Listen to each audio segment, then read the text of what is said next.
الله وبركاته.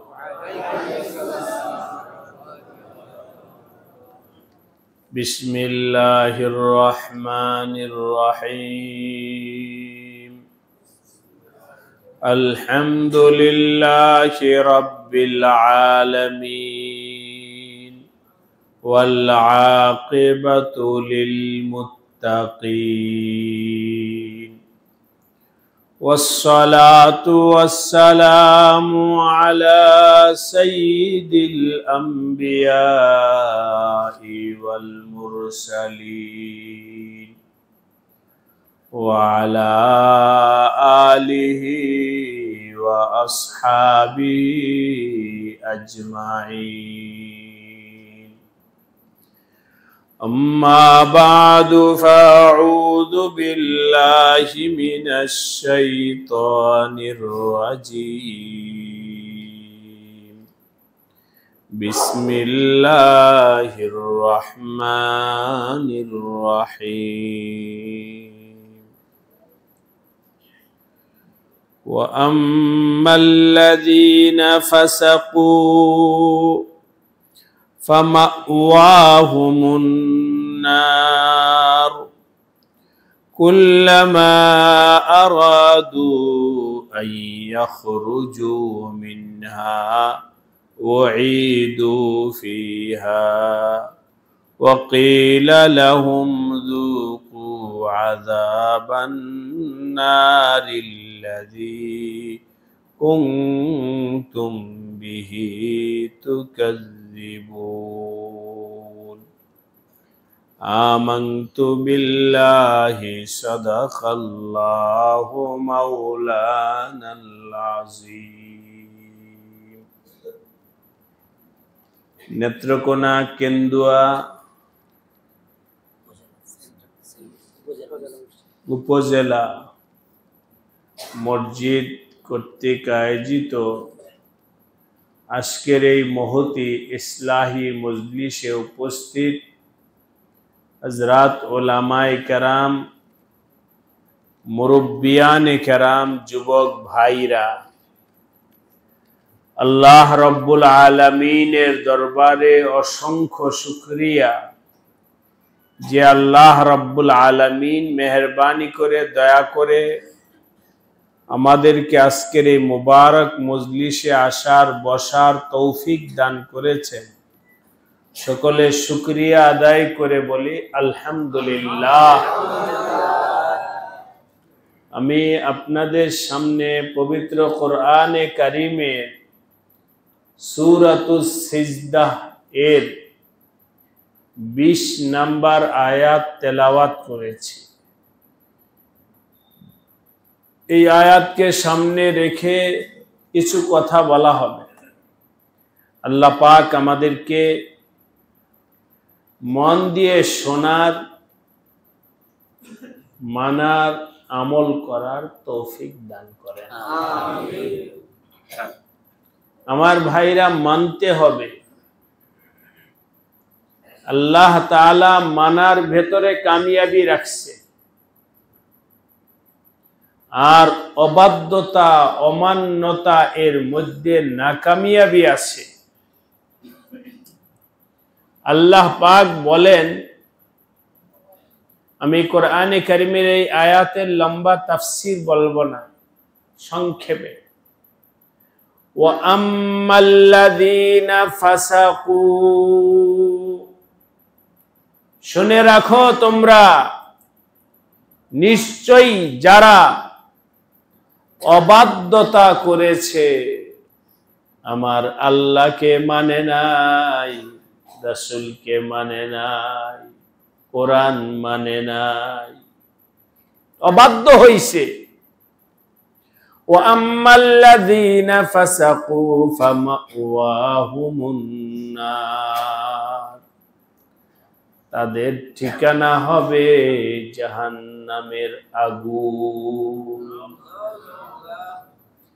যারা আল্লাহকে, রাসূলকে, কোরআনকে মানে নাই, তাদের ঠিকানা হলো জাহান্নামের আগুন।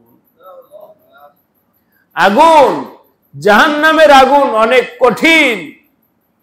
ভাই দোস্ত, দুনিয়াতে আপনি যদি কোনো ঘরে থাকেন আর শুনতে পান এখানে আগুন লাগছে, দৌড়ায়া সেখান থেকে বের হওয়ার জন্য চেষ্টা করবে, ঠিক কিনা বলেন?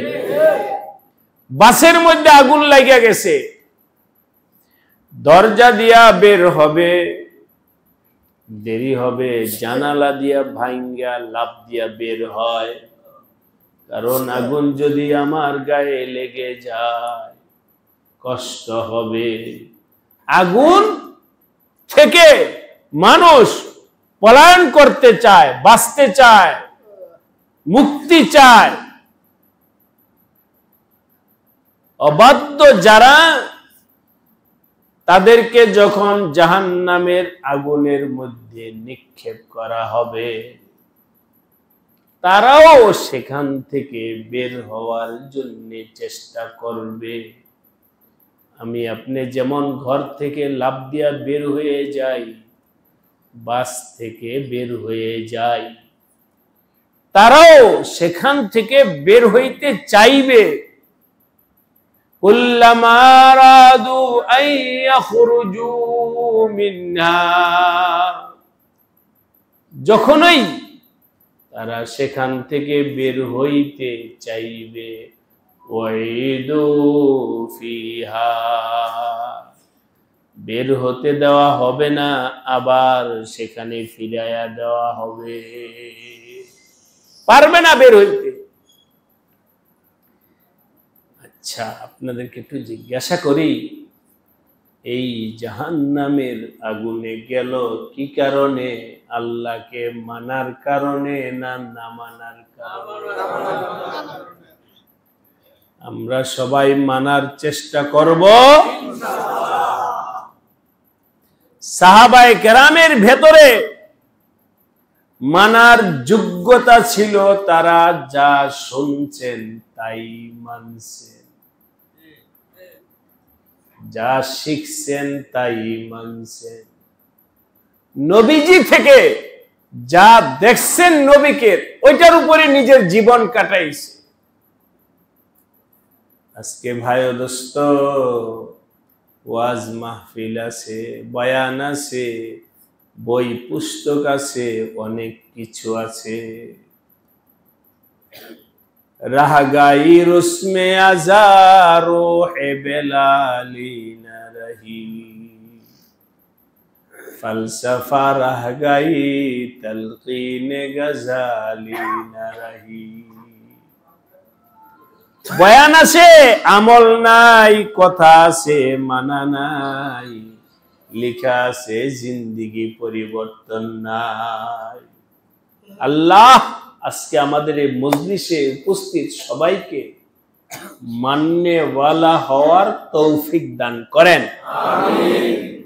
মোহাব্বতের সাথে বলি লা ইলাহা ইল্লাল্লাহ, লা ইলাহা ইল্লাল্লাহ, লা ইলাহা ইল্লাল্লাহ, লা ইলাহা ইল্লাল্লাহ, লা ইলাহা ইল্লাল্লাহ, লা ইলাহা ইল্লাল্লাহ, লা ইলাহা ইল্লাল্লাহ, লা ইলাহা ইল্লাল্লাহ, লা ইলাহা ইল্লাল্লাহ, লা ইলাহা ইল্লাল্লাহ, মুহাম্মাদুর রাসূলুল্লাহ সাল্লাল্লাহু আলাইহি ওয়াসাল্লাম। মাননেওয়ালা হয়, মাননেওয়ালা হয়। দুই একটা উদাহরণ বলবো, নবীজিকে কিভাবে সাহাবায়ে কেরাম তার কথা মানছেন, তার থেকে শিখছেন, হাদিস থেকে দুই একটা উদাহরণ। সাহাবী হযরত উকবা ইবনে আমির রাদিয়াল্লাহু তাআলা আনহু আয়েশা নবীজিকে বললেন, ইয়া রাসূলুল্লাহ, আপনার কাছে কিছু শিখতে আসছি, সবক নিতে আসছি, জিন্দেগি পরিবর্তন করতে আসছি, সবক দেন, ভালো ভালো আমল দেন, যেই আমলের দ্বারাই মর্যাদা বাড়ে আমার আল্লাহর কাছে এমন আমল দেন। আল্লাহ নবীজি বললেন, ঠিক আছে, শোনো, তোমাকে উত্তম যেই আমল করলে তোমার মর্যাদা বাড়বে এমন আমল তোমাকে দিতেছি। এক নাম্বার আমল হলো সিলমান কাতাআকা,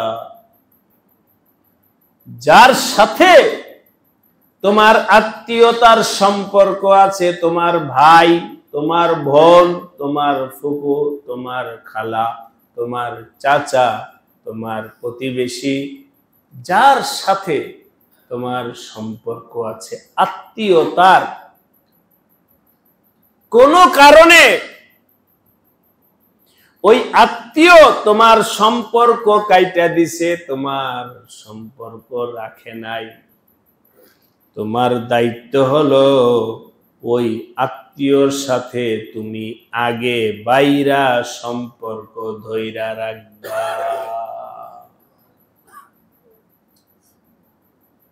ভাই সালাম দেয় না, আমি আমার সালাম দিব। ভাই আমার খবর রাখে না, আমি খবর রাখবো। বোনের খবর রাখবো, বোনের ভালো মন্দ খবর রাখবো।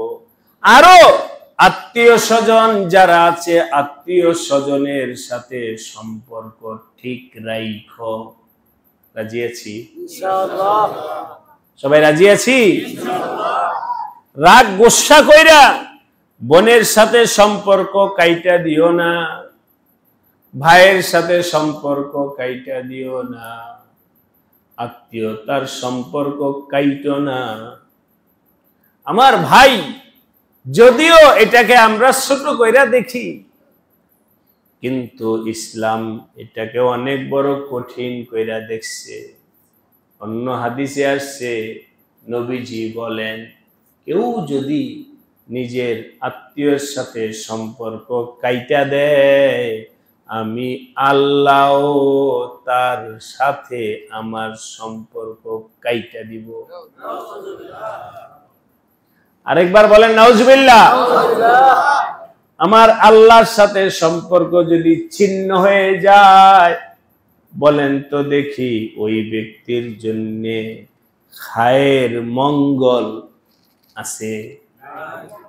অতএব আমার ভাইরা, এই মজলিসে রাগ গোসা জেদ হজম করো। রাগ গোসা এগুলো সব শয়তানের পক্ষ থেকে আসে। কিছু বলছে আমার বোন, এই জন্যে তার সাথে কথা বলবে না, এই জন্যে ভাইয়ের সাথে কথা বলবে না। অনেক দিন হয়েছে কথা বলেই না, 1 বছর 2 বছর হয়ে গেছে। এই মজলিসে যারা আছেন সবাইকে বলবো, যদি আপনার সাথে এইরকম কোনো আত্মীয়র ব্যাপার হয়ে থাকে, যে আত্মীয়র সাথে সম্পর্ক নাই এমন যদি থাকে, তাহলে তার কাছে অনুরোধ করব, আজকে তওবা পড়ো, ইস্তেগফার পড়ো, মাফ চাও আল্লাহর কাছে। মাফ চায়া এখনই ফোন করো নিজের বোনের কাছে, আসসালামু আলাইকুম বোন, তুমি কেমন আছো? ভাগ্না ভাগ্নি কেমন আছে? তোমরা সুখে আছো না দুঃখে আছো? যেই ব্যক্তি আত্মীয়র সাথে সম্পর্ক বজায় রাখবে, আল্লাহ পাক বলেন, আমিও তোমার সাথে আমার সম্পর্কটা জুড়া দিব।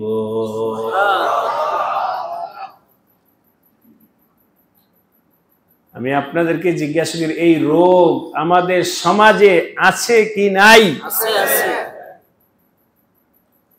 নবীজি বললেন, সিলমান কাতাকা, আজকে ওয়াদা করেন কোন অবস্থাতেই আমি কারো সাথে সম্পর্ক ছিন্ন করব না। হাত তুলে দেখান ইনশাআল্লাহ। আল্লাহ সবাইকে তৌফিক দান করেন, কবুল করবেন, আমিন। এই কাজ দোস্ত কেউ কইরেন না, এই ভুল কইরেন না। এই কাজ করলে অনেক বড় মারাত্মক ক্ষতি হয়ে যাবে, যেই ক্ষতির পূরণ আর কোনো কিছু দ্বারায় হবে না। এক, ওয়াফু আম্মান সালামাকা, কেউ যদি তোমার উপরে জুলুম করে, কেউ যদি তোমাকে কষ্ট দেয়, তার বদলা নিও না, বরং তাকে মাফ করে দাও। তুমি যদি আল্লাহর কোন বান্দাকে মাফ করে দাও, আমার আল্লাহ তোমাকে মাফ করে দিবে। মাফ করো, কেউ যদি মাফ চায় মাফ করে দাও। ওয়াফু আম্মান যালামাকা, কেউ যদি তোমার উপরে সীমা লঙ্ঘন করে, জুলুম করে, কষ্ট দেয় বিভিন্ন ভাবে, এরপরে সে যদি মাফ চায়, এই কথা বইল না মাফ করতাম না, এই কথা বইল না। অনেকে আছে জেদে বলে আল্লাহ মাফ করলো, আমি মাফ করতাম না। বলে এরকম বলে কিনা? আছে আছে।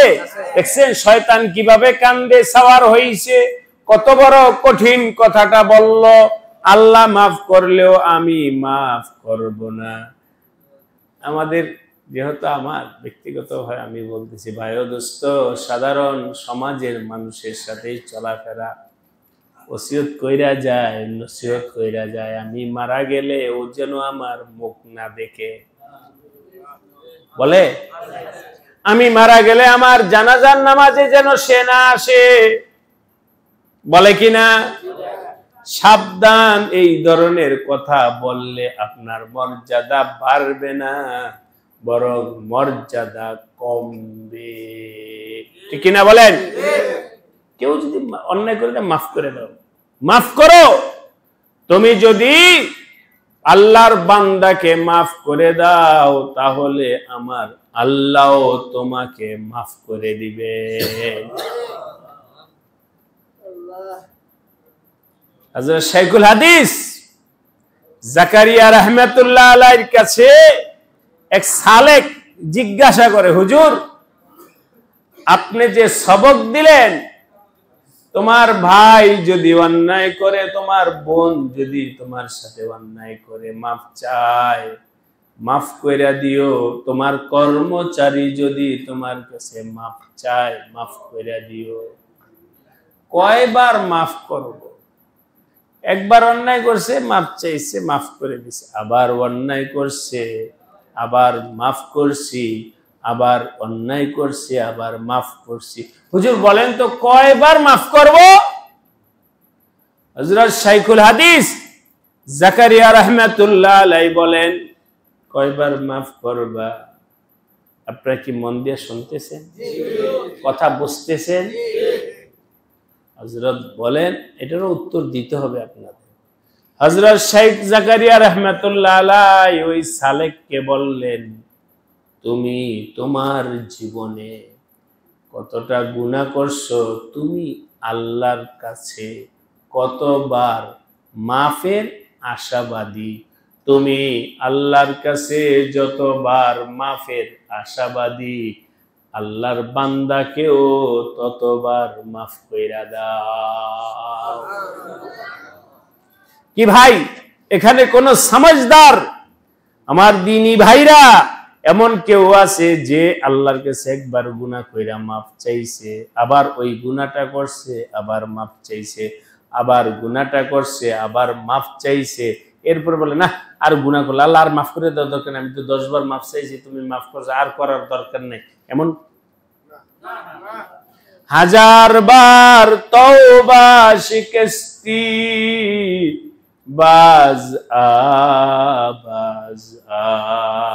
আমার আল্লাহ বলেন, বান্দা তুমি যদি আমার কাছে 1000 বার মাফ চায়া, 1000 বার অন্যায় করার পরে যদি তুমি মাফ চাও, আমি যদি তোমাকে মাফ করে দেই, আবার তওবা ভঙ্গ করো, এর পরেও আমি তোমার জন্য মাগফিরাতের দরজা খুইলা রাখছি। হযরত বললেন, আল্লাহ পাকের কাছে যতবার তুমি মাফের আশাবাদী, তুমি আল্লাহর বান্দাকেও ততবার মাফ করে দাও। আল্লাহ আমাদের ভেতরে এই সিফাত দান করেন, বলেন আমিন। না ওয়াজু সে না কিতাবো সে নাজর সে पैदा दीन पैदा होता है बुजुर्गों की नजर से पैदा। আল্লাহ ওয়ালাদের সোহবতে যাও, তাদের পাশে বসো, তাদের সাথে চলো, দেখো না কি হয়। যাই হোক, আমি আর বাড়াইতে গেলাম না, সামনে বলবো কি হয়, সামনে বলবো। আল্লাহ দুইটা হলো, 3 নাম্বার হলো ওয়াহসিন ইলা মান আসা ইলাই। কেউ যদি তোমার সাথে খারাপ ব্যবহার করে, তুমি তার সাথে ভালো ব্যবহার করবা। রাজি আছি?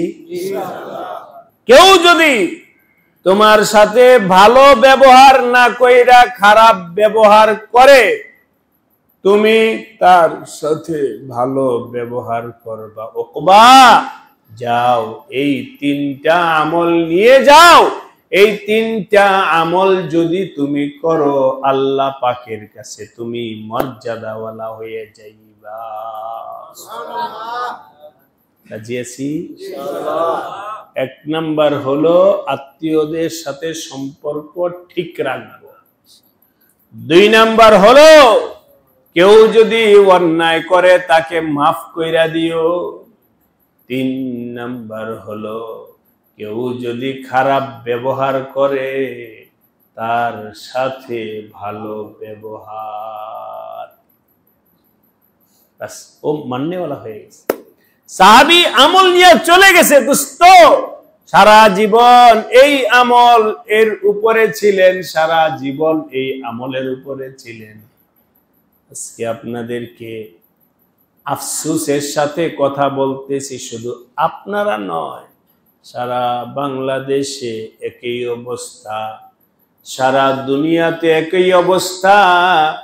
হযরত উকবা ইবনে আমের নবীজির থেকে এই আমল নিয়ে গেছেন। কয়টা আমল? এই আমল তিনি আজীবন করেছেন। আজকে তো ওয়াজ মাহফিলে আমরা যাই, কিন্তু বলেন তো কোন আমল নিয়ে উঠি? ওয়াজ মাহফিল শুনছে, হুজুররা বলছেন, শুনতে ভালোই লাগছে, শুনতে ভালোই লাগছে, এখানেই শেষ। ঠিক বলছি কেন বলেন? সাহাবায়ে কেরামের ওয়াজ শোনা এরকম ছিল না দোস্ত। সাহাবায়ে কেরামের ওয়াজ শোনা ছিল আমলমুখী, জিন্দেগি মুখী। জীবনে কোনোদিন সেখান থেকে আর সরেন নাই। একটা হাদিস আপনাদেরকে শুনাইলাম, কয়েকটা হাদিস শোনাবো। আমি শুনছি এখানে আসার আগে আমাদের মাওলানা আবুল বাশার সাহেব বললেন, হুজুর অনেক আগে থেকে লোকেরা অনেক কষ্ট করে বসে আছে। আল্লাহ আপনাদের সবাইকে জাযায়ে খায়ের দান করেন। বদলা দেনেওয়ালা কে? আল্লাহ। সওয়াব দেনেওয়ালা কে? আল্লাহ। কেউ দোস্ত কিছু দিতে পারে না। আপনারা কষ্ট করে বসছেন, এর প্রতিদান আমি নয়, এই মসজিদের ইমাম সাহেব নয়, কেউ দিতে পারবেন না। এর যথাযথ বদলা দিবেন কে? আল্লাহ। আমি তো জুমা পড়েই রওনা হয়েছি আস্তে আস্তে। তো আমাদের মাওলানা আবুল বাশার বলতে একটু লম্বা বয়ান করেন, তাহলে মানুষ ওনারা আসে। আমি বলি লম্বা বয়ান এটা কোনো জোরাজুরি হয় না, সময়ের সাথে চুক্তি কইরা বয়ান হলে ওই বয়ানে ফায়দা হবে না। दिल से निकली हुई बात दिल पर असर करती है जरूर। मन থেকে কথা আসলে ওইটার ফায়দা বেশি। আর মন চাইতেছে না কথা বলতে, তারপর জবরদস্তি করে একটু বলতে হবে আমার 1 ঘন্টা, এর মধ্যে দোস্ত ফায়দা কম, ফায়দা কম। দিল থেকে যেটা আসে ওইটার ফায়দা বেশি। আর শুইনা রাখেন, দিল থেকে কথা আসে শ্রোতাদের তলবের উপরে ভিত্তি কইরা। ঠিক কিনা বলেন? যারা শুনে, আমি আপনাদের দিকে হইয়া বয়ান করতেছি, কেবলা দিকে হইয়া নয়। কেন? এর দ্বারাই বোঝা যাবে বয়ানটা শ্রোতারা বসতেছে কিনা, দিলের মধ্যে লাগাইতেছে কিনা, তাদের জিন্দেগি পাল্টাবে কিনা। এই বয়ানের মাঝখানে এরকম একটা যোগ বিয়োগ হয়ে যায়। ঠিক কিনা বলেন? এই জন্য বলতেছি দিলের মধ্যে বসান। সাহাবায়ে কেরাম দিন শিখছেন কার থেকে? নবীজির থেকে। সংক্ষেপে বলেন, কার থেকে? সাহাবায়ে কেরাম দিন শিখছেন কার থেকে? কোন কিতাব পড়া? ওই সময় কোরআন যা নাজিল হচ্ছে দোস্ত, এছাড়া দ্বিতীয় কোন কিতাব ছিল না। আল্লাহ শুধু বুঝানোর জন্য বলছি। ভাই দোস্ত, এখন তো স্কুল, মাদ্রাসা, কলেজে পড়ানো হয়, ক্লাস হয়। ক্লাসের একটা নির্ধারিত সময় আছে। বলেন তো দেখি, আমার নবীজির ক্লাসের সময় কয়টায় ছিল? টাইম ছিল। এখন তো ক্লাসরুম, অমুক রুমে এই ক্লাস, অমুক রুমে 1 ক্লাস, অমুক রুমে 2 ক্লাস। আমার নবীজির ক্লাসটা কোন রুমে হইত? রুমও নাই, সময়ও নাই। নবীজি যেখানে আছেন সেখানেই ক্লাস। বলেন আল্লাহু আকবার। নবীজি হাঁটতেছেন, সাহাবী সবক নিতেছেন, ক্লাস চলছে। নবীজি শুয়ে আছেন, ক্লাস চলছে। নবীজি খানা খাইতেছেন, ক্লাস চলছে। নবীজি জিহাদের ময়দানে আছে, ক্লাস চলছে। কারণ আমার নবীজির ওঠা এটা সবক, নবীজির হাঁটা এটা সবক, নবীজির বলা সবক, নবীজির চলা সবক, নবীজির ঘুম সবক। লাকাদ কানা লাকুম ফি রাসূলিল্লাহি উসওয়াতুন হাসানা। ও আমার ভাইরা, কথার কথা, আমি যদি আপনার সাথে দেখা করতে যাই, বলে হুজুর কাপড় পাল্টাইতেছেন, এখন কেউ ঢুকেন না পর্দার ভিতরে, আগে কাপড় পাল্টাক, এরপরে দেখা করিল। ঠিক কিনা বলেন? বুঝানোর জন্য বলছি, আমার নবীজির কাপড় পরাটাও আমার শিখতে হবে, পরে না, এখনই শিখতে হবে। আমার নবীজি কিভাবে কাপড় পরেছেন এটাও আমার দেখতে হবে। নবীজি কিভাবে জুতা পরেছেন এটা আমার দেখতে হবে। হরদম পেছনে লাইগা থাকতো সাহাবায়ে কেরাম। আল্লাহ পাক তাদের এইভাবে লাইগা থাকার বরকতে আল্লাহ পাক দুনিয়াতে থাকা অবস্থায় তাদেরকে জান্নাতের সুসংবাদ শুনাইছে। ইয়া আইয়ুহাল্লাযীনা আমানুত্তাকুল্লাহ ওয়া কুনু মা'আস সাদিকিন। হে ঈমানওয়ালা, তোমরা নেককারদের বয়ান শুনতে যাও। আল্লাহ তা বলেন নাই কুনু মা'আস সাদিকিন। আপনাদের কি কষ্ট হচ্ছে? শোনেন, নবীজি বসা এক সাহাবী আয়েশা জামাত পায় নাই, নামাজ পড়ছে। সংক্ষেপে, আমি একেবারে সংক্ষেপে বলতেছি। নবীজি বলছেন, আই মেয়ে এদিকে আসো, তোমার নামাজ হয় নাই। সাল্লি ফা ইন্নাকা লাম তুসাল্লি। আবার পড়ো। আবার পড়ছে। এরপরে নবীজি বইলা দিছেন পরবর্তীতে, আগে বলছি সংক্ষেপে বললাম। নবীজি বলছেন, তোমার নামাজের মধ্যে তা দিলে আর কান রুকু সিজদা ঠিক মতো হয় নাই, এই জন্য তোমার নামাজ হয় নাই। বলেন তো দেখি, আমি যেটা বুঝাইতে চেয়েছি এটা শর্ট করে, এই সাহাবীর নামাজ ঠিক করে দিল কে? নবীজি। কে ঠিক করে দিছেন? নবীজি। এই যে শিক্ষক পাইছেন, নবীজি ডাইকা ঠিক করে দিলেন, তোমার নামাজ ঠিক করো। নবীজির থেকে সাহাবায়ে কেরাম নিজের নামাজ ঠিক করছেন। একটা উদাহরণ বলবো। নবীজি চলতেছেন, আল্লাহ, হযরত আবু যর গিফারি রাদিয়াল্লাহু তাআলা আনহুর আপনারা নাম শুনে থাকবেন। হযরত আবু যর গিফারি রাদিয়াল্লাহু তাআলা আনহু, উনি ওনার গোলামকে মায়ের নাম নিয়ে গালি দিয়েছেন, এই অমুকের ছেলে।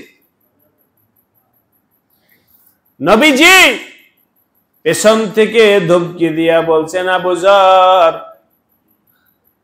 কালিমা পড়ছো, মুসলমান হইছো, কিন্তু এখনো মুসলমানের পুরা রং নিজের মধ্যে লাগে না। ইন্নাকা মরউন ফিকা জাহিলিয়াতুন, এখনো তো তোমার ভেতরে ওই অন্ধকার রয়ে গেছে। ইসলাম হলো আলোর নাম। বলেন, ইসলাম কার নাম? আর ইসলাম বহির্ভূত যেটা আছে সেটা হলো অন্ধকার। মুসলমান হইছো, মুসলমান হওয়ার আগে কোনো হিসাব নিকাশ ছিল না। যা মনে আসছে তাই বলছো, যা মুখে আসছে তাই বলছো। এখন মুসলমান হইছো, এখন তো এই কথা বলা সাজে না। তুমি গালি দিলে কেন?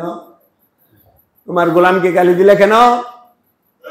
আমার ভাই, নবীজি বলার পর হযরত আবু যর চিন্তিত হয়ে গেছেন, পেরেশান হয়ে গেছেন, দুঃখিত হয়েছেন। আমি কেন গালি দিলাম? আমার গোলামকে কেন গালি দিলাম? গোলামকে গালি দেওয়ার কারণে আজকে আমার এই অবস্থা হলো। নবীজি রাগ করেছেন, ওয়াদা করছেন জীবনে আর গোলামকে গালি দিব না। শুধু তাই নয়, নবীজি বললেন, শোনো, গোলাম সেও আল্লাহর বান্দা। কার বান্দা? আল্লাহ। তোমার ভাই আল্লাহর বান্দা, তোমার ভাই হোক সে গরিব, হোক সে ফকির, হোক সে ভিক্ষুক, হোক সে রিক্সা চালক, হোক সে ভ্যান চালক, সে তোমার ভাই। জালাল্লাহু তাহতা আইদিকুম, আল্লাহ পাক তোমার অধীনস্থ তাকে বানাইছেন, কিন্তু এই জন্য তাকে অবজ্ঞা করে যা মন চায় তা বলেই গালি দিবা, এটা চলবে না। বরং আলবিসুহুমা তালবাসুন ওয়া আতইমুহুমা তুতইমুন, তুমি যা খাও গোলামকে তাই খাওয়াবে, তুমি যা পরো গোলামকে তাই পরাবে, তাহলে আমার আল্লাহর সন্তুষ্টি হাসিল করতে পারবে। আবু যর ছাইরা দিছে গালি, আর গালি নেই। একবার এক সাহাবী দেখলেন আবু যার রাদিয়াল্লাহু তাআলা আনহু কোথাও যাইতেছিলেন, ওনার পরনে বুঝানোর জন্য বলছি উপরের কাপড়টা হলো নতুন, নিচের কাপড়টা হলো পুরান, আর ওনার গোলামের উপরের কাপড়টা হলো পুরান, নিচেরটা হলো নতুন, উল্টা উল্টা। জিজ্ঞাসা করলো, ভাই আবু যার এমন কেন করছো? তুমি তোমার উপরেরটা নতুন আছে, নিচেরটাও যদি নতুন থাকতো তোমার সেট মিলতো। আবার গোলামের উপরেরটা পুরান, নিচেরটাও পুরান, সেট মিলতো, কিন্তু এখন তোমারও সেট মিলে নাই, গোলামেরও সেট মিলে নাই, ব্যাপার কি? এমন কাপড় পরছো কেন? হযরত আবু যার বললেন, ও আমার ভাই শোনো, আল্লাহ আমাদেরকে গুরুত্বটা বুঝবার তৌফিক দান করেন। আমার নবীজি বলছেন, ওয়ালবিসুহু মা তালবাসুন, তুমি যা পরো তোমার গোলামকে তাই পরায়ো। আমার কাছে এই পরিমাণ টাকা নাই যেই পরিমাণ টাকা দিয়ে আমি 2 সেট কাপড় কিনতে পারি। যদি আমার কাছে এই পরিমাণ টাকা থাকতো, যেই পরিমাণ টাকা দিয়ে আমি 2 সেট কাপড় কিনতে পারি, তাহলে 1 সেট আমি কিনতাম, হুবহু ওই মানের ওই দামের আরেক সেট কিনা আমার গোলামকে দিতাম। কিন্তু আমার কাছে এই পরিমাণ টাকা নাই, আমার কাছে টাকা আছে 1 সেট কিনার। কয় সেট? 1 সেট কাপড় কিনছি। এখন যদি আমি নতুনটা পরি আর আমার গোলামকে পুরানটা পরাই, বুঝা থাকলে আপনারা বলেন তো, নিজে যেটা পরা হলো গোলামকে সেটাই কি পরানো হইল? হয়নি, ওইটা পরানো হয় নাই। সুতরাং আমি যেটা পরলাম আমার গোলামকে যদি সেটা না পরাইলাম, তাহলে আমার নবীজির অবাধ্য কথা আমি লঙ্ঘন করে ফেললাম। ঠিক কিনা বলেন? এটা করা যাবে না। আমার নবীজির কথা লঙ্ঘন করা যাবে না। আমার নবীজির কথার উপরে আমল করার জন্য আমি পড়ছি পুরানটা, ওকে দিছি নতুনটা। বলেন আল্লাহু আকবার। বুঝো, শুধু ওয়াজ শুনতে ভালো লাগে, আমল নাই। রাগাই রুসমে আজারু হে বেলালি না রহি, ফলসফা রাগাই তালকিনে গাজালি না রহি। নবীজি খানা খাইতে বসছেন, বসো আমার সাথে খাইতে বসো। গোলামকে খানা খাইতে নবীজি বসাইছেন, খাও আমার সাথে বসো। খানা খাইতে যখন বসছে, আদব তো নাই, কেবল আসছে, মুসলমান হয়েছে, 1 প্লেটের ভিতরে খানা। নবীজি বসছেন, নবীজির সাথে খানা খাইতে বসছে। এখান থেকে 1 লোকমা, ওখান থেকে 1 লোকমা, ওখান থেকে 1 লোকমা। নবীজি বললেন, এই ইয়া গোলাম, কুল মা ইয়ালিক, খানা খাওয়া শিখো, কিভাবে খাইতে হয় এটা শিখা নাও। তোমার সামনে থেকে খাও, এখান থেকে নাড়াচাড়া কইরো না, এটা পছন্দনীয় নয়। খানা নিজের সামনে থেকে খাও। বলেন কথাটা কি বুঝে আসছে? সামনে থেকে লোকমা নিয়ে খাও, ওইখান থেকে আবার হাত বাড়াও কেন? ব্যাস, মুহূর্তের মধ্যে ওই এখন সামনে থেকে খাইতে খাইতে খানা শেষ। কিছুক্ষণ পর অন্য আইটেমের খানা আসছে। বোঝানোর জন্য আপনাদেরকে বলছি, একটা প্লেটের মধ্যে ফল আসছে, খেজুর, আঙ্গুর, আপেল, বোঝানোর জন্য বললাম। কাইটা আপনি প্লেটের মধ্যে সাজায় দিছে। এখন এই প্লেটটা যখন সামনে রাখা হয়েছে, গোলামের সামনে হলো আঙ্গুর, অপর দিকে হলো প্লেটের অপর দিকে হলো আপেল। ওই একটু আগে না নবীজি বললেন, কুল মা ইয়ালিক, তোমার সামনে যেটা আছে সেটা খাও। এবার সাহাবী সামনে আঙ্গুরটাই খাইতেছে, ডানে খেজুরের মধ্যে হাত দেয় না, সামনে আপেলে হাত দেয় না, কারণ নবীজি বলছেন মা ইয়ালিক, যেটা সামনে আছে ওইটাই খাও। আল্লাহ আমাদের সবার দিল খোলার তৌফিক দান করেন। আপনাদেরকে একটু জিজ্ঞাসা করে নি, পরে হাদিসের বাকি অংশটা বলবো।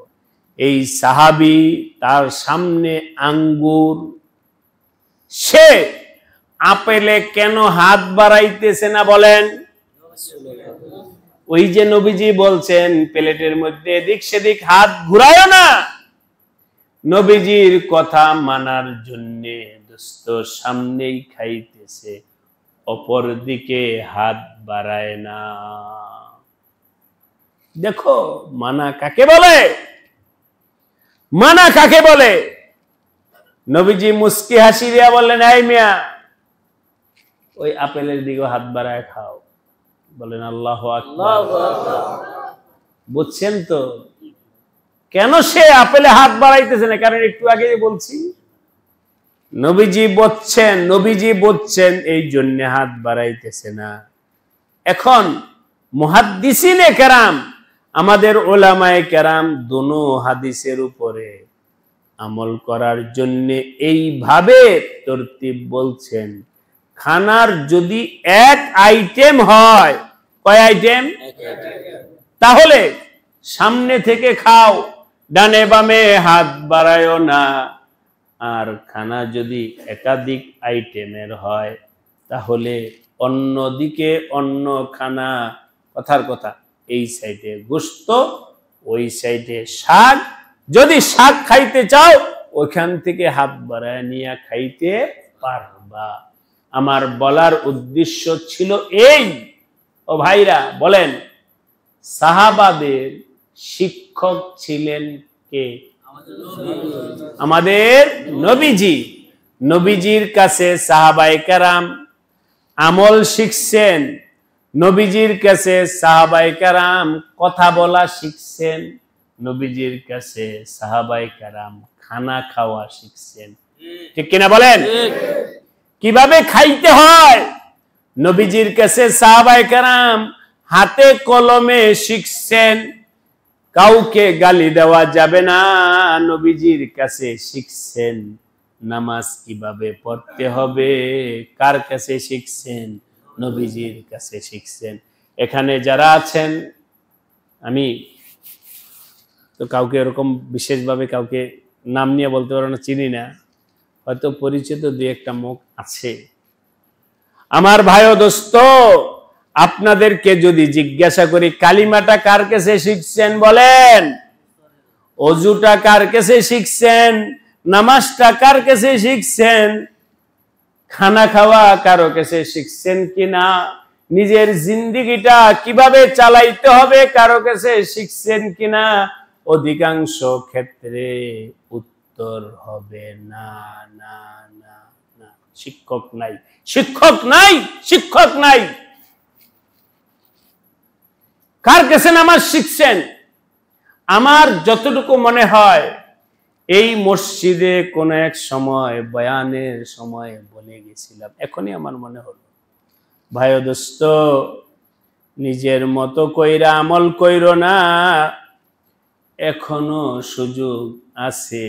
ইমাম সাহেব, আলেম সাহেব থেকে নিজের আমলটাকে একটু রিভিউ কইরা না। হুজুর আমি একটু দেখাইতে চাই, কষ্ট করে আমাকে একটু সময় দেন। বলে কেন? আমার অজুটা হয় কিনা একটু দেখেন, যদি ভুল হয় বইলা দেন, ঠিক কইরা নেই। আর যদি সঠিক হয় তাহলে সেটাও আমি বুঝলাম যে আমারটা সঠিক আছে। কেন? ইমাম সাহেব বলছে যে তোমারটা সঠিক আছে। বললে আপনার মনে কষ্ট পাবেন না তো? কি বলে হুজুর? বলে কি আমরা ছোট থেকে ওযু করে নামাজ পড়েছি, ভুল করছি নাকি? আমি বলিনি আপনারটা ভুল, সঠিক যে এটাই দেখান, সঠিকটার সার্টিফিকেট নেন আলেম থেকে। আপনারটা হয় না ভুল এটা বলতেছি না দোস্ত, এটা যে সঠিক এটার সার্টিফিকেট আলেম থেকে নেওয়ার দরকার আছে কি নাই? দেখাও, একদিন দেখে নাও, নামাজটা একটু দেখাও, তোমার নামাজ হয় কিনা নামাজটা দেখাও। আল্লাহ আমাদের সবাইকে মাফ করে দেন, বলেন আমিন। উম্মতের হালাত অনেক কঠিন, অনেক কঠিন। সহজে বললাম উম্মতের হালাত অনেক কঠিন। নামাজ ইমাম সাহেবকে দেখাবে, তো আমার তো ঠিকই আছে, নিজের ফতুয়া নিজে দিয়া বলে আমার নামাজ ঠিক আছে, আমার ওযু ঠিক আছে, নিজেরটা নিজেই বলে ঠিক আছে। ও আমার ভাই ও দোস্ত, ছাত্র যদি পরীক্ষা দেয় খাতার মধ্যে নিজেরটা নিজেই টিক চিহ্ন দেয়, এই নাম্বারের দাম নাই। তুমি নিজে নাম্বার যেটা বসাইবে এটার দাম নাই, এটার দ্বারায় পরীক্ষায় পাস বলে গণ্য করা হবে না। সুতরাং তোমার খাতাটা তোমার টিচার দেখবে, তোমার শিক্ষক, তোমার ওস্তাদ দেখবে, আমলটাও একটু দেখাও। দেখাবে তো দূরের কথা, নিজেরটা নিজেই বলে সঠিক। শুধু এখানে না, আমি আরেকটা কথা বলতে চাইতেছি, আপনাদের দিলটা তৈয়ার হোক, আল্লাহ আমাদের সবাইকে তৌফিক দান করে। ভাই দোস্ত, আমাদের বয়ান এরকম না যে একটা বয়ান করে একটা বিষয় কিছু বলে গেলাম, আপনারা নারাই তাকবীর জিন্দাবাদ বললেন আর বললেন বাহ হুজুর তো সুন্দর বয়ান করছে, এগুলো আমাদের কোনো কিছুর দরকার নাই। কিন্তু যা বুঝাইতে চাইছি, আল্লাহ পাক যদি একজন আল্লাহর বান্দাকে সহি বুঝ দেন, জিন্দেগি ঠিক হয়ে যায়, আমার আপনার সবার বসা আশা কামিয়াব হয়ে যাবে। ঠিক কিনা বলেন? কি বলে শোনেন, কি বলে? এক তো নিজেরটা নিজে সঠিক বলে, উল্টা কোন ইমাম সাহেব, কোন আলেম সাহেব যদি আপনি তো জিজ্ঞাসা করেন নাই, আলেম সাহেব আগে বাইরা যদি বলে ভাই তোমার নামাজটা হয় নাই, তোমার ওযু হয় নাই, পরক্ষণেই ওই ইমামের বিরুদ্ধে লাইগা যায়। বলেন ঠিক বলছি কিনা? এই হুজুরকে বের করতে হবে যে কোনো মূল্যেই হোক। বলে কি সমস্যা? হুজুর আমার পিছনে লাগছে, আল্লাহ মাফ করে দেন। কেন?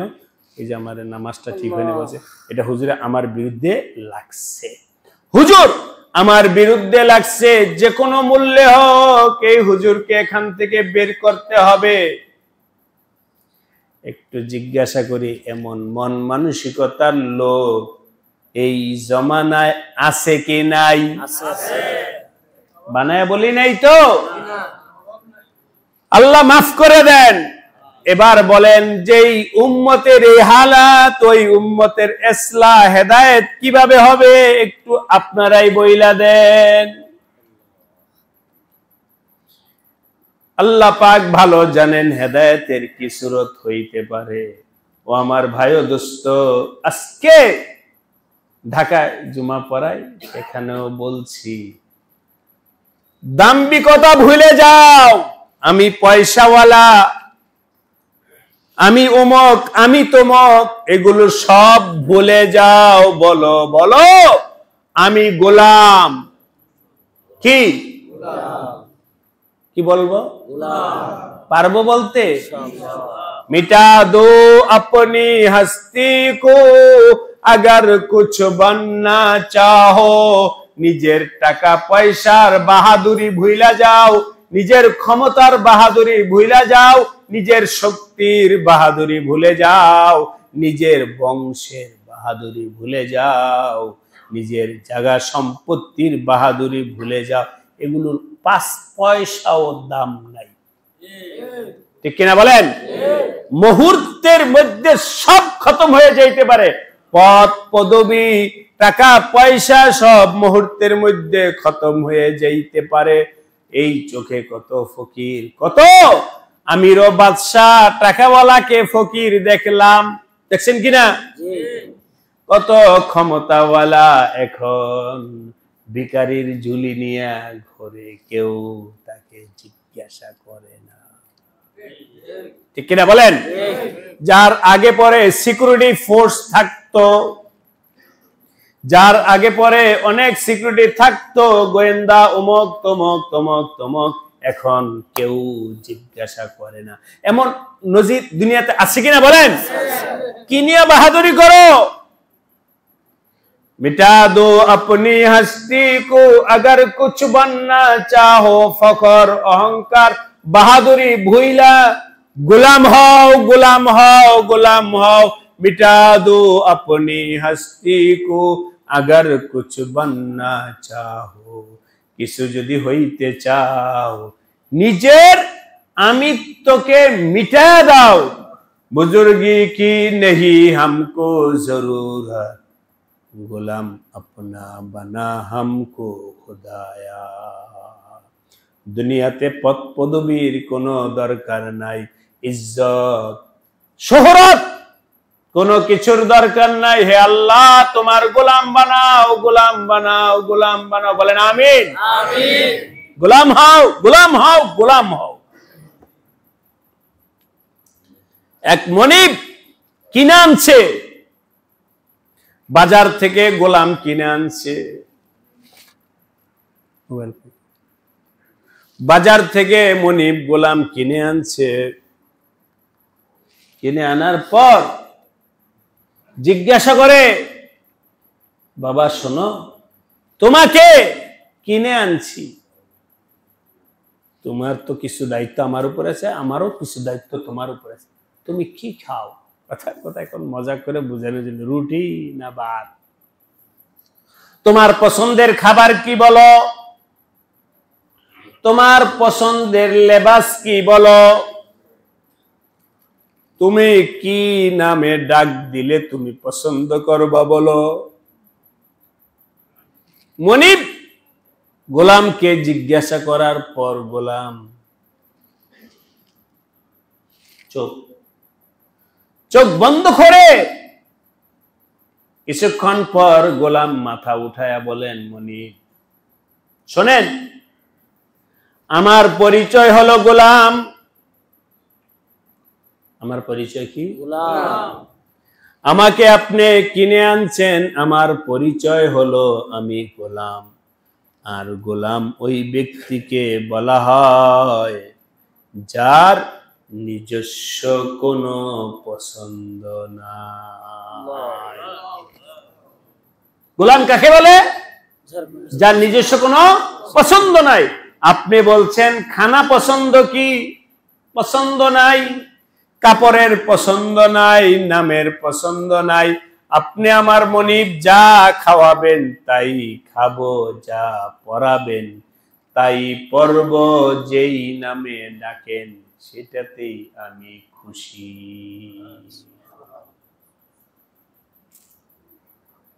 মনিব আসমান থেকে পড়ে গেছে। বলে কি বলে? যাও, তোমাকে আমি আজাদ করে দিলাম। মনিব যখন গোলামটাকে আজাদ করে দিল, গোলাম এবার বলে, মনিব আপনি কি আমার কথায় কষ্ট পাইছেন? বলে কেন? কিনে আনলেন, কথার কথা এত টাকা দিয়া কিনে আনছেন, কাজের জন্যই তো কিনছেন, আমার থেকে একটু কাজও নিলেন না, এখনো আপনার খেদমত করার সুযোগ পাই নাই। হঠাৎ করে আমাকে আজাদ করে দিলেন। আমার কথায়, আমার কাজে কি কষ্ট পাইছেন? মনিব বলে, না না, তোমার কথায় তোমার কাজে কষ্ট পাই নাই, বরং তুমি আজকে আমার জিন্দেগির মোড়কে ঘুরাইয়া দিছ। এতদিন বয়স হইছে, গোলাম কাকে বলে জানি না, শিখি নাই, বুঝি নাই। ও আমার ভাইরা, দিল খোলো, কলব খুইলা কথা শোনো, কলবের মধ্যে কথা বসাও। আল্লাহ, গোলাম তোমাকে আমি কিনে আনছি 2 পয়সা দিয়ে। যতদিন তুমি বাইচা আছো ততদিন হয়তো আমার গোলাম, আবার যদি আমার দরকার হয় বিক্রি করে ফেললেও তুমি আমার গোলাম থাকবা না। সাময়িক সময়ের জন্য গোলাম হইছো তুমি, তাই আমার সামনে তুমি নিজেকে এভাবে মিটাইয়া দিলা। খানার আপনি যা খাওয়াবেন তাই, আপনি যা পড়াবেন তাই, আপনি যে নামে ডাকবেন তাই। এটা যদি গোলামের পরিচয় হয়। মনিব বলল, ও আমার ভাই শোনো, আমিও তো গোলাম। কার? আল্লাহর। আমি তো গোলামি বুঝি নাই। আমি তো আমার জিন্দেগিতে আমার কাপড়ের পছন্দ আছে, খাওয়ার পছন্দ আছে, ঘুমানোর পছন্দ আছে, অমুকের পছন্দ আছে। আমি তো গোলাম হইতে পারি নাই। আজকে তুমি শিখাইলা গোলাম কেমন হইতে হয়। এত মূল্যবান সবক তুমি আমাকে শিখাইছো, এটার পুরস্কার হিসাবে আমি তোমাকে আসাস করে দিলাম।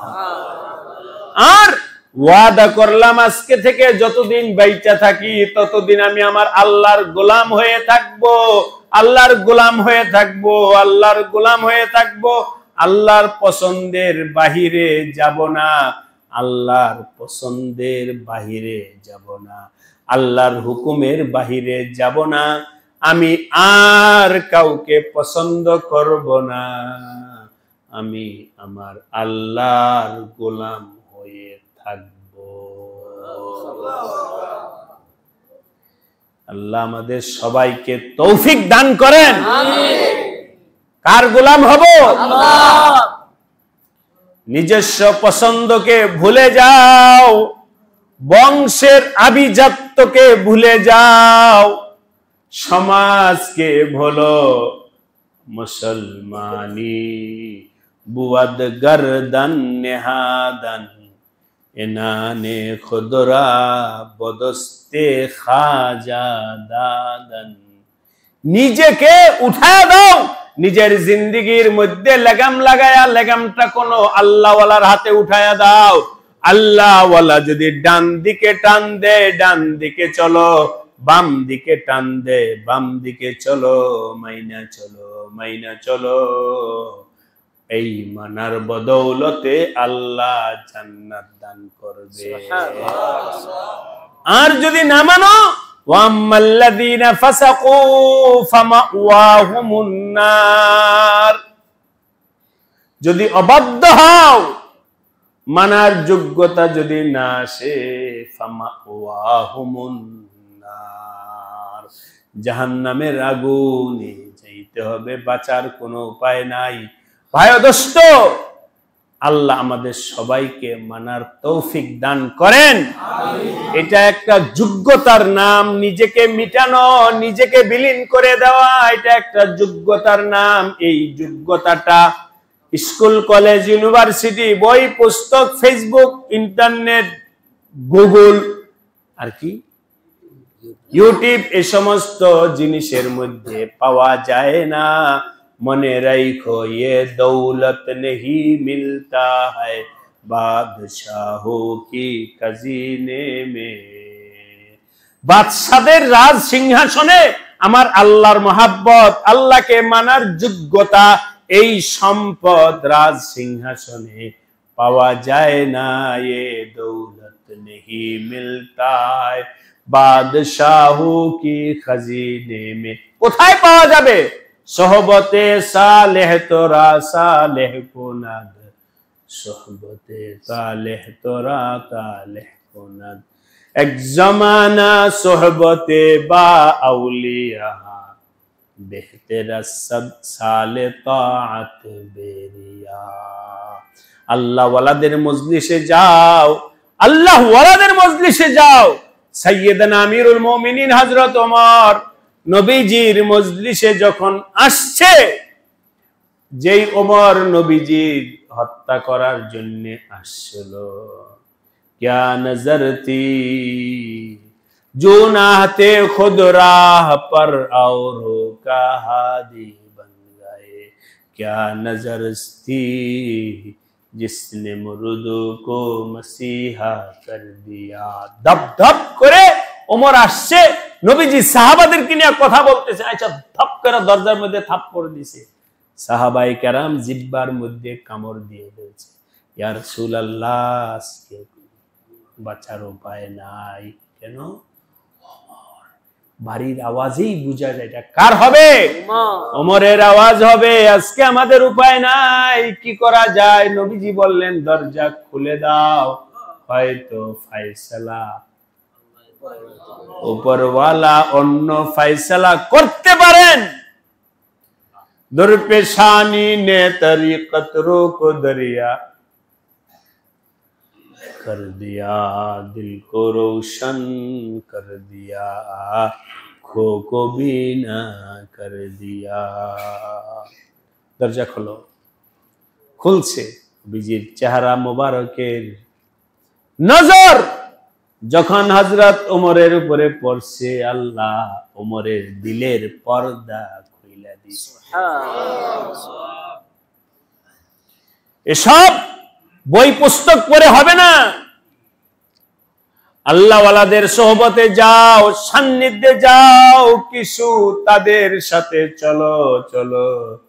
जो आग की खासियत है वो इश्क की खासियत है, एक सीना बसीना और एक खाना बखाना। আপনারা সবাই এখানে শিক্ষিত মানুষ,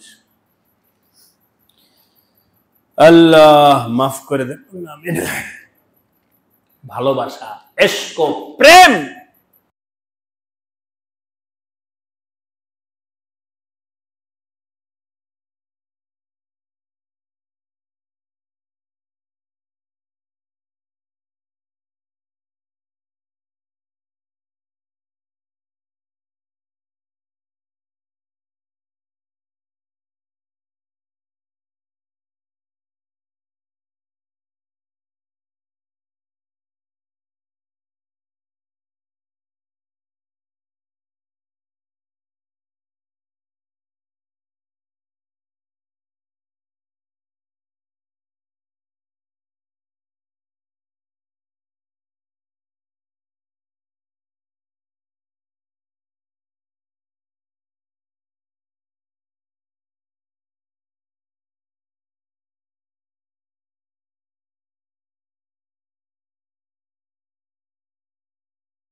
Allah